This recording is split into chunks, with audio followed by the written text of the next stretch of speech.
কিন্তু এখানে প্রায় হাজার হাজার মানুষ কিন্তু আজ জড়ো হয়েছে। দেখুন তাদের উচ্ছ্বাসটা, দেখুন সাধারণ মানুষের মধ্যে তাদের প্রিয় নেতার আজ প্রায় তাদের স্বপ্ন সত্যি হতে চললো আব্বাস सिद्दीकी এবং আসাদুদ্দিন ওয়াইসি। सलाम आदाब, मैं हूं आपका दोस्त जाहिद, आप देख रहे हैं डेली हिंद। आज जो है असदुद्दीन ओवैसी पश्चिम बंगाल के अंदर पहुंच चुके हैं। आपको बता दें कि अब्बास सिद्दीकी के घर पर जो है असदुद्दीन ओवैसी पहुंचे। वहां पर जो है हज़ारों की तादाद में जो है इनके चाहने वाले जो हैं असदुद्दीन ओवैसी के जो सपोर्टर हैं वो अचानक से भीड़ लगा दिए। आपको बता दें कि लोगों को मालूम नहीं था कि यहाँ पे असदुद्दीन ओवैसी आने वाले हैं। जैसे ही लोगों को मालूम पड़ा, जितने भी उस इलाके के लोग थे वो असदुद्दीन ओवैसी को देखने के लिए टूट पड़े। आपको बता दें कि अब्बास सिद्दीकी जो है एक मशहूर चेहरा धीरे धीरे पश्चिम बंगाल के अंदर बनते जा रहा है। आपको मालूम है कुछ दिन पहले आपको एक न्यूज़ आई होगी कि पश्चिम बंगाल के वहाँ के जो प्रदेश अध्यक्ष है वो असदुद्दीन ओवैसी का साथ छोड़ करके वो टीएमसी में शामिल हो गए।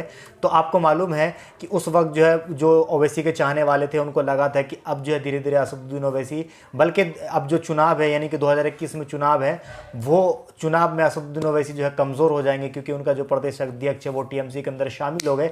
वहीं पर जो है एक अब्बास सिद्दीकी नाम का एक आदमी निकलता है और अचानक से जो है पूरे हिंदुस्तान के अंदर मशहूर हो जाता है। और वही जो है अब्बास सिद्दीकी अब जो है ममता बनर्जी को खटकने लगी है। असदुद्दीन ओवैसी ने कैसे इनको सिर्फ 10 या 15 दिनों के अंदर एक ऐसा नेता तैयार कर देता है कि जो पश्चिम बंगाल के जितने भी सियासतदान हैं सबकी नींद उड़ा देता है। जो है वही अब्बास सिद्दीकी जो है जो एमआईएम का जो लक्ष्य है उस पर जो है अब्बास सिद्दीकी काम कर रहे हैं। असदुद्दीन ओवैसी ने यह कहा है कि अब्बास सिद्दीकी जो फैसला लेगा उसके ऊपर जो है हमारी जो पार्टी है वो काम करेगी पश्चिम बंगाल के अंदर। चलिए हम आपको बताने जा रहे हैं कि पश्चिम बंगाल के अंदर जो है ममता बनर्जी क्यों बौखलाई हुई है। ममता बनर्जी को किस बात का फिक्र है कि अगर असदुद्दीन ओवैसी पश्चिम बंगाल के अंदर चुनाव लड़ते हैं तो कहां से ममता बनर्जी को नुकसान होगा, कहां से फ़ायदा होगा, असदुद्दीन ओवैसी को कहां से नुकसान होगा, कहां से फ़ायदा होगा, मैं आपको वो वीडियो में बताऊंगा। वीडियो आप ज़्यादा से ज़्यादा लाइक इसको करिए और वीडियो को शेयर करिए। तो चलिए मैं आपको बताने जा रहा हूं कि असदुद्दीन ओवैसी अगर पश्चिम बंगाल के अंदर चुनाव लड़ते हैं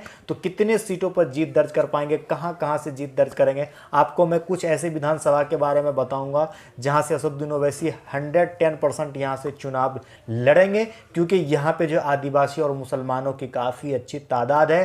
कहने का मतलब यह है कि इस इलाके के अंदर जो यहाँ के दलित और मुसलमान फैसला करते हैं कि इस विधानसभा से कौन पार्टी यहां से जीत कर करके जाएगी। सबसे पहले हम मुर्शिदाबाद के बारे में बात करें तो मुर्शिदाबाद के अंदर जो ओवैसी का खास करके नज़र है वो वजह यह है कि मुर्शिदाबाद के अंदर जो है काफ़ी तादाद में जो है मुसलमान मुर्शिदाबाद के अंदर रहते हैं। सिर्फ मुर्शिदाबाद की अगर हम बात कर लें तो मुर्शिदाबाद के अंदर जो है तकरीबन 66% मुर्शिदाबाद के अंदर मुसलमान रहते हैं, बाकी के वहाँ पर दलित रहते हैं, हिंदू रहते हैं। आपको बता दें कि मुर्शिदाबाद के अंदर जो है टोटल 22 विधानसभा सीट है। ये जो 22 विधानसभा सीट है यहाँ पर जो है हर विधानसभा की अगर हम बात कर लें तो किसी विधानसभा सीट में मुसलमानों की तादाद 70% है, किसी विधानसभा में मुसलमानों की तादाद 80% है, किसी विधानसभा के अंदर मुसलमानों की तादाद तकरीबन 60% से भी ज़्यादा है। तो कहने का मतलब जो यहाँ पर जो 22 सीट हमने बताया मुर्शिदाबाद के अंदर जो है काफ़ी ज़्यादा तादाद में मुसलमान रहते हैं। उसके बाद पश्चिम बंगाल के अंदर जो टोटल विधानसभा सीट 294 है और 85 विधानसभा सीट ऐसे हैं जहाँ पे मुसलमानों की तादाद 30% से ज़्यादा है। कहने का मतलब है कि इस विधानसभा में जो 85 विधानसभा यहाँ पे मुसलमान ही तय करते हैं कि यहाँ का आपका कौन विधायक बनेगा। चलिए मैं कुछ ऐसे और भी डिस्ट्रिक्ट है जहाँ पे मुसलमानों की तादाद काफ़ी अच्छी है। हर डिस्ट्रिक्ट में, किसी डिस्ट्रिक्ट में 34 सीट है, किसी डिस्ट्रिक्ट में 9 सीट है, किसी डिस्ट्रिक्ट में 12 विधानसभा सीट है। तो उसके बारे में हम आपको बताएं। उसके बाद हम चलते हैं मुर्शिदाबाद के बारे में। हमने बता दिया कि मुर्शिदाबाद के अंदर 66% मुसलमान रहते हैं। उसके बाद हम चलते हैं मालदा डिस्ट्रिक्ट की तरफ। तो मालदा में जो है तकरीबन मुसलमानों की अच्छी खासी तादाद है। मालदा क्षेत्र में पिछले 20 चुनाव में कांग्रेस ने 8, लेफ्ट ने 3 और टीएमसी ने 1 सीट पर जीत दर्ज की है। उसके बाद हम आगे की तरफ बढ़ें। आगे कुछ ऐसे विधानसभा है जिसके बारे में आपको बताऊंगा कि जो 85 विधानसभा उसमें कौन कौन सा जिला आता है, कौन कौन सी जिला में कितना विधानसभा पड़ता है, कौन कौन से जिला में कितने मुसलमानों की तादाद है। हम बात कर लें उत्तर दिनाजपुर क्षेत्र के बारे में बात कर लें तो यहाँ पे मुसलमानों की जो है तकरीबन 49% यानी कि कुल मिलाकर बताया जाए यहाँ पे 49.9 यानी कि 50% जो यहाँ पे मुसलमान इस इलाके में रहते हैं। आपको बता दें कि इस इलाके में जो है मतलब इस डिस्ट्रिक्ट के अंदर विधानसभा पड़ता है, 9 विधानसभा सीट जो है इस डिस्ट्रिक्ट के अंदर पड़ता है। उसके बाद हम बात कर लें बीरभूम में की बात कर लें तो यहाँ पे मुसलमान जो है तकरीबन 37% मुसलमान इस इलाके में रहते हैं। उसके बाद यहाँ पे हम बात कर लें तो 11 विधानसभा सीट जो है बीरभूम के अंदर पड़ता है। उसके बाद हम चलें आगे की तरफ दक्षिण 24 परगना की अगर हम बात कर ले तो यहाँ पे 35% जो है मुसलमान रहते हैं इस क्षेत्र के अंदर। आपको बता दें कि ये जो आपका दक्षिण 24 परगना है यहाँ पे जो है काफ़ी ज़्यादा सीट है, विधानसभा सीट है, जहाँ पे असदुद्दीन ओवैसी के खास करके नज़र है कि यहाँ इस इलाके से जो है ज़्यादा से ज़्यादा सीट निकाली जाए। अब वो आपको बता दें कि आपका ये दक्षिण 24 परगना में जो है टोटल 31 सीट जो है इस इलाके में विधानसभा सीट आती हैं।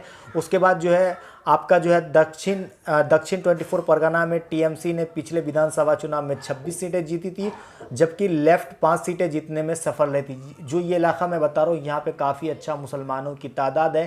कहने का मतलब है कि असदुद्दीन ओवैसी का जो इस इलाके में जो आपका नज़र है, उसके बाद दिनारपुर है, वहाँ पर भी काफ़ी अच्छे मुसलमानों की तादाद, यानी कि कुल मिलाकर जो है 85 ऐसे सीट हैं जहाँ पर मुसलमान अच्छे खासी तादाद में रहते हैं। तो अब आपको बताने जा रहे हैं कि असदुद्दीन ओवैसी जैसे ही पश्चिम बंगाल के अंदर पहुँचे, वहाँ के जो राजनीति सरगर्मी है वो तेज हो गई है। वहाँ पे जो राजनीति की एक हवा चल गई। आपको मालूम है कुछ दिन पहले जो वहाँ पर अमित शाह पहुँचे हुए थे, उसके बाद जो अब असदुद्दीन ओवैसी की एंट्री हो गई है, तो वहाँ पे जितने भी पार्टी हैं सबके अंदर खलबली मच गई, क्योंकि जितने भी पार्टी, आपको बता दें कि टीएमसी जो है ख़ास करके जो उनका अपना इलाका चटर्जी बनर्जी टीएमसी, उसमें मेहनत नहीं कर रही है, क्योंकि ममता बनर्जी को मालूम है कि जो भी चटर्जी बनर्जी वोटर है वो सारे के सारे बीजेपी में जाएगा। ममता बनर्जी का नज़र कहाँ है? मुसलमानों के ऊपर। आपको बता दें कि लेफ्ट भी सिर्फ मुसलमान इलाके में काम कर रही हैं, वो अपने जो उनके जाति के इलाके है उसमें काम नहीं करती हैं। जितने भी वहाँ पे अब चुनाव लड़ती हैं पार्टी, सबका सब नज़र जो है मुसलमानों के ऊपर होता है, सिर्फ बीजेपी को छोड़ करके। आपको बता दें कि कांग्रेस पार्टी भी जो है, जो ये इलाका है यहाँ पे जो मेहनत कर रही है, बाकी दूसरे इलाके में मेहनत नहीं करती, क्योंकि कांग्रेस को पता है कि हमें कोई वोट नहीं देगा मुसलमानों के अलावा, और मुसलमान इनको दबा करके वोट देते हैं। अब आगे क्या होना है वो मैं आपको इस वीडियो के बाद में, जो नेक्स्ट वीडियो आएगी उसमें मैं अपडेट आपको देता रहूँगा। वीडियो अगर आपको अच्छी लगी तो प्लीज़ इसे ज़्यादा से ज़्यादा लाइक शेयर कर दीजिएगा। हमने आपको बता दिया कि असदुद्दीन ओवैसी की जो है पश्चिम बंगाल के अंदर एंट्री हो गई है। उनका जो अब दाहिना हाथ बन चुका है अब्बास सिद्दीकी, जो है काफ़ी अच्छे तरीके से वहाँ पर मेहनत कर रहे हैं। अब्बास सिद्दीकी चाह रहे हैं कि ज़्यादा से ज़्यादा सीट निकाला जाए। अगर असदुद्दीन ओवैसी मान लीजिए कि अगर 30 सीट भी पश्चिम बंगाल के लिए, पश्चिम बंगाल में अगर ओवैसी 30 सीट भी निकाल लेते हैं तो उनकी सबसे बड़ी जीत होगी। जी हाँ, आपने बिल्कुल सही सुना। अगर असदुद्दीन ओवैसी 30 सीट भी निकाल लेते हैं पश्चिम बंगाल के अंदर किसी तरीके से, तो सबसे बड़ी जीत होगी और ममता बनर्जी का सबसे बड़ा नुकसान होगा। फिर अगर ममता बनर्जी वाकई में सेकुलर पार्टी होगी तो वो आने वाले दिनों में वो असदुद्दीन ओवैसी को साथ लेकर के चलेगी। अभी बताया जा रहा है, अनुमान लगाया जा रहा है कि वो असदुद्दीन ओवैसी को साथ नहीं लेगी। जब उसको नुकसान होगा तब जा कर के, कहते हैं ना, जब ठोकर खाता है तब जा कर के आँख खुलता है। तो वैसे ही ममता बनर्जी जब वहाँ पर हारेगी तब आने वाले चुनाव में असदुद्दीन ओवैसी को साथ लेकर के चलेगी। वीडियो आपको कैसी लगी? अच्छी लगी तो इसे प्लीज़ लाइक और शेयर ज़रूर कीजिएगा। जय हिंद, जय भारत। अपना ख्याल रखिए, हंसते रहिए, मुस्कुराते रहिए। अल्लाह हाफिज़, अस्सलाम वालेकुम।